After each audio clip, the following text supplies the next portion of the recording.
Hi friends, అందరు బాగున్నారా? నేను బాగున్నాను. ఈరోజు నేను దొండకాయ కూర చేస్తున్నా. ఇవి దొండకాయలు, ఒక పావు కిలోని దొండకాయలు సన్నగా కోసుకున్నాం. తర్వాత ఇవి ఉల్లిగడ్డ, పచ్చిమిర్చి, అదేంటి టమాటాలు, ఒక 3 టమాటాలు. ఇవన్నీ ఇప్పుడు మనం ఎంత వండాలో చూపిస్తాను, చూడండి. చాలా బాగుంటుంది. నాకైతే దొండకాయ కూర అయితే చాలా ఇష్టం. పొయ్యి మీద ఆయిల్ వేసిన, ఆయిల్ కూడా కాగుతుంది. ఇప్పుడు నేను ఇందులో ఆనియన్స్ వేస్తున్నా, ఉల్లిగడ్డ వేస్తున్నా.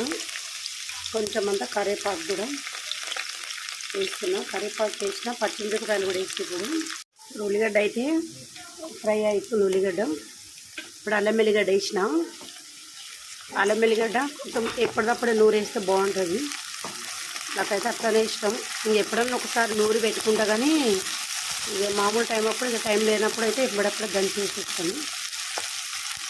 ఇది కూడా అయిపోయింది. ఇప్పుడు పసుపు వేద్దాం కొంచెం.